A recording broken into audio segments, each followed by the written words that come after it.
নমস্কাৰ মই মজিদ বন্ধুসকল পলকতে চাওক আজি 9টা গুৰুত্বপূৰ্ণ খবৰ। প্ৰথমটো খবৰ, ৰাজ্যত পুনৰ ভয়ংকৰ ঘটনা। এইবাৰ উচ্ছেদৰ জাননী দিবলৈ অহা আৰক্ষীক আক্ৰমণ বেদখলকাৰীৰ। বংৰাৰ ইছলামপুৰত উত্তপ্ত পৰিস্থিতি। উচ্ছেদৰ জাননী দিবলৈ অহা প্ৰশাসনৰ ওপৰত শিলাবৰ্ষণ বেদখলকাৰীৰ। উচ্ছেদৰ জাননী দিবলৈ অহা আৰক্ষীক ভয়ংকৰ আক্ৰমণ বেদখলকাৰীৰ। ঘটনাক লৈ বংৰাৰ ইছলামপুৰত উত্তপ্ত পৰিস্থিতি। উচ্ছেদৰ জাননী দিবলৈ অহা প্ৰশাসনৰ ওপৰত বেদখলকাৰীৰ শিলাবৰ্ষণ। আৰক্ষীৰ বাহনতো আক্ৰমণ, উত্তেজিত একাংশ লোকৰ। এই ঘটনাত গাঁও প্ৰধানসহ 4গৰাকী আৰক্ষী গুৰুতৰভাৱে আহত হৈছে আৰু আৰক্ষীক আক্ৰমণ কৰা 15তকৈ অধিক পুৰুষ মহিলাক আটক কৰিছে আৰক্ষীয়ে। আৰক্ষী আৰু অৰ্ধসামৰিক বাহিনীয়ে এই মুহূৰ্তত ঘেৰি ৰাখিছে সমগ্ৰ অঞ্চল। উল্লেখযোগ্য যে কেইবছৰমানৰ ভিতৰতে বৃহৎ অঞ্চলটোৰ কৃষিভূমি দখল কৰিছিল বেদখলকাৰীয়ে আৰু প্ৰশাসনে বেদখলমুক্ত কৰিবলৈ দিবলৈ আহিছিল উচ্ছেদৰ জাননী। আৰু উচ্ছেদৰ জাননী দিবলৈ অহা আৰক্ষীক আক্ৰমণ কৰে বেদখলকাৰীয়ে। আৰু এই ঘটনাক লৈ বংৰাৰ ইছলামপুৰত উত্তপ্ত পৰিস্থিতি। পৰৱৰ্তী খবৰ, চান্দা পাৰ্টি বীৰ লাচি থানা। ধন দাবীৰ অভিযোগত পুনৰ বীৰ লাচি থানাৰ 3 সদস্যক আটক আৰক্ষীৰ। এখন ফাৰ্মাচীৰ পৰা 50,000 টকা দাবী কৰিছিল বীৰ লাচি থানাৰ এই 3গৰাকী সদস্যই আৰু সেই দাবী কৰা ধন নিবলৈ আহোঁতে হাতে লোটা আৰক্ষীয়ে গ্ৰেপ্তাৰ কৰে এই 3গৰাকী সদস্যক। ধন দাবীৰ অভিযোগত বীৰ লাচি থানাৰ 3 সদস্যক আটক আৰক্ষীৰ। এখন ফাৰ্মাচীৰ পৰা 50,000 টকা দাবী কৰাৰ অভিযোগ এই 3গৰাকী বীৰ লাচি থানাৰ সদস্যৰ বিৰুদ্ধে। ধন নিবলৈ আহোঁতে আৰক্ষীয়ে হাতে লোটা আটক কৰে এই 3গৰাকী নেতাক। বীৰ লাচি থানাৰ গোলাঘাট জিলাৰ উপসভাপতি বিতুপন শৰ্মা, মুখ্য সচিব প্ৰতাপ শইকীয়া আৰু সাংগঠনিক সম্পাদক ৰাজ আহমেদক আটক আৰক্ষীৰ। এই 3 নেতাৰ পৰা আৰক্ষীয়ে জব্দ কৰিছে এখন অল্টো বাহন। উল্লেখযোগ্য যে ফাৰ্মাচীখনৰ স্বত্বাধিকাৰীয়ে মেৰাপানী আৰক্ষীক এই সন্দৰ্ভত দিছিল অভিযোগ আৰু মাত্ৰ কিছুদিন পূৰ্বে ৰাজ আহমেদ আৰু প্ৰতাপ শইকীয়াই লাভ কৰিছিল জামিন। কিন্তু জামিন লাভ কৰাৰ পিছত পুনৰ ধন দাবীৰ অভিযোগত আটক কৰা হৈছে বীৰ লাচি থানাৰ এই 3গৰাকী সদস্যক। পৰৱৰ্তী খবৰ, 2026ত ৰাজ্যত চৰকাৰ গঠন কৰিব কংগ্ৰেছে। চৰকাৰ গঠনৰ আনুষ্ঠানিক ঘোষণা APCCৰ সভাপতি গৌৰৱ গগৈৰ। 2026ত ৰাজ্যত চৰকাৰ গঠন কৰিব কংগ্ৰেছে। আমাৰ কৰ্মীসকলৰ মনোবল আমি দুৰ্বল হ'বলৈ নিদিওঁ। কংগ্ৰেছ কৰ্মীৰ সাহস দেখি নিশ্চিত হৈছে ৰাইজ। কংগ্ৰেছ শক্তিশালী হ'লে বিজেপিক পৰাজিত কৰিব পাৰিম। চৰকাৰ গঠনৰ আনুষ্ঠানিক ঘোষণা APCCৰ সভাপতি গৌৰৱ গগৈৰ। দৰ্শকসকল আৰু বহুতো গুৰুত্বপূৰ্ণ খবৰ আছে। তাৰ আগতে আপোনাক জনাওঁ যে যদি আপুনি এতিয়ালৈকে এইটো ভিডিঅ'ত লাইক কৰা নাই তেন্তে এতিয়াই ভিডিঅ'টোত লাইক কৰি দিয়ক আৰু এনেকুৱা ধৰণৰ ভিডিঅ' মই নিতৌ চাবলৈ চেনেলটো ছাবস্ক্ৰাইব কৰি কাষত থকা বেল আইকনটো প্ৰেছ কৰি ৰাখক। পৰৱৰ্তী খবৰ, মৃত্যুৰ পাছতো জুবিন গাৰ্গৰ দপদপনি। আজৰি আনিলে ফিল্মফেয়াৰৰ 3টাকৈ বঁটা। জুবিন গাৰ্গলৈ আগবঢ়োৱা হৈছে ফিল্মফেয়াৰৰ জীৱনজোৰা সাধনা বঁটা। মৰণোত্তৰভাৱে এই সন্মান আগবঢ়োৱা হৈছে জুবিন গাৰ্গলৈ। জুবিন গাৰ্গলৈ ফিল্মফেয়াৰ জীৱনজোৰা সাধনা বঁটা। মৰণোত্তৰভাৱে জুবিন গাৰ্গলৈ এই সন্মান আগবঢ়াইছে ফিল্মফেয়াৰ অসমে। জুবিন গাৰ্গৰ অনুপস্থিতিত গৰিমা শইকীয়া গাৰ্গে গ্ৰহণ কৰে এই সন্মান। ফিল্মফেয়াৰৰ মুখ্য সম্পাদক জিতেশ পিল্লাই প্ৰদান কৰে এই সন্মান।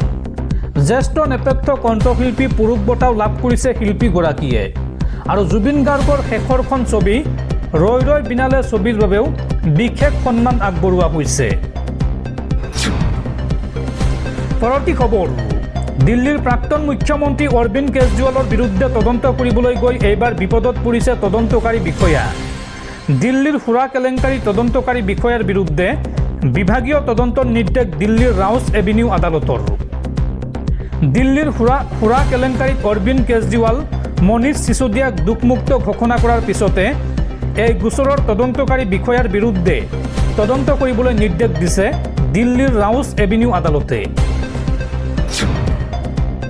পৰৱৰ্তী খবৰ, ভাৰতীয় বতৰ বিজ্ঞান কেন্দ্ৰৰ আগজাননী, আগন্তুক 24 ঘণ্টাত ৰাজ্যত হ'ব বৰষুণ। উজনিৰ পৰা নামনিলৈকে ৰাজ্যৰ কেইবাখনো জিলাত বতৰে সলাব ৰূপ। ৰাজ্যজুৰি বৰষুণৰ আগজাননী বতৰ বিজ্ঞান কেন্দ্ৰৰ। আৰু ইতিমধ্যে ৰাজ্যৰ কেইবাটাও জিলাত আৰম্ভ হৈছে পাতলীয়া বৰষুণ, ধুমুহা। আৰু আজিৰ দিনটোত আপোনাৰ অঞ্চলত বতৰ কেনেকুৱা কমেণ্টত জনাওক।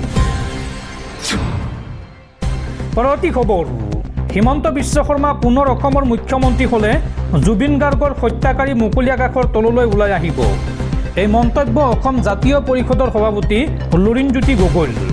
লুৰিণজ্যোতি গগৈয়ে এই সন্দৰ্ভত কয় যে সকলোৱে জানে মুখ্যমন্ত্ৰীৰ সৈতে শ্যামকানু মহন্তৰ পৰিয়ালৰ সম্পৰ্ক আছে।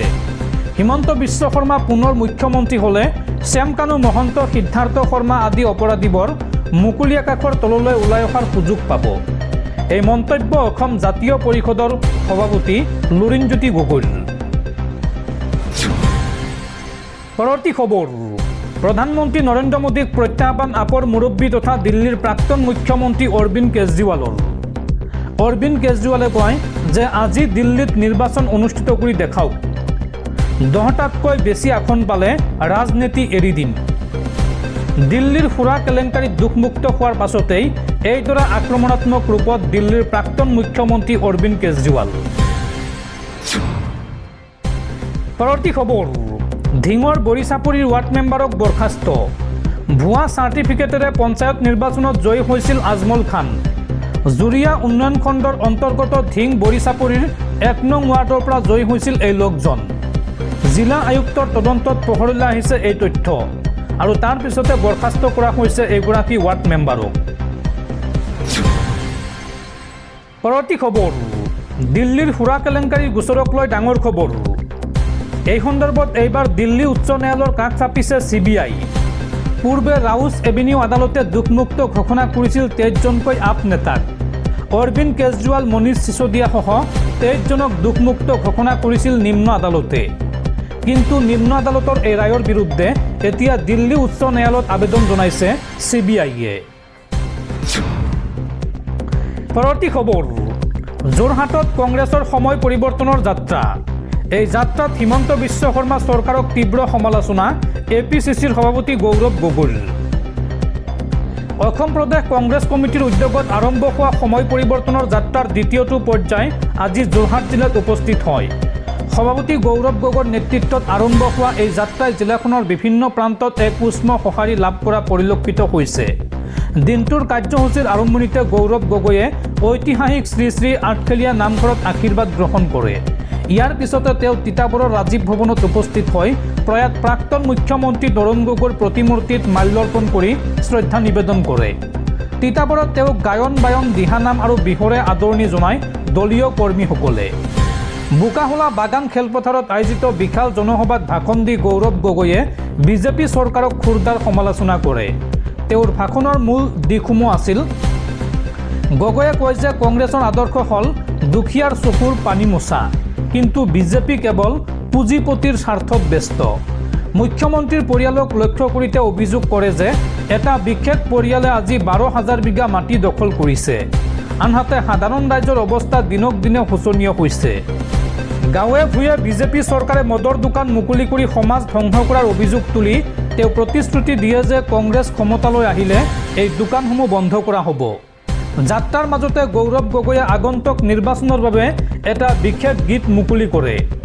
আলি কাটি জালি দিম, বৰপীৰা পাৰি দিম, এইবাৰ কংগ্ৰেছ চৰকাৰ আনি দিম। সংবাদমেল যোগে তেওঁ চৰকাৰী আঁচনিসমূহক পিঞ্জৰা বুলি অভিহিত কৰি কয় যে অৰুণোদয় আঁচনিৰ নামত মহিলাসকলক বিজেপিৰ সভালৈ যাবলৈ বাধ্য কৰোৱা হৈছে। 1250 টকা দি মহিলাসকলৰ বহুমূলীয়া সময় গাড়ী লোৱা কাৰ্যক তেওঁ ৰাজত্বৰ মনোভাৱ বুলি আখ্যা দিয়ে। আজিৰ এই কাৰ্যসূচীত গৌৰৱ গগৈৰ সৈতে আছিল বিৰোধী দলপতি দেৱব্ৰত শইকীয়া, প্ৰাক্তন সাংসদ ৰিপুণ বৰা, বিধায়ক ভাস্কৰ জ্যোতি বৰুৱা আৰু প্ৰাক্তন বিধায়ক ৰাজীৱ লোচন পেগু।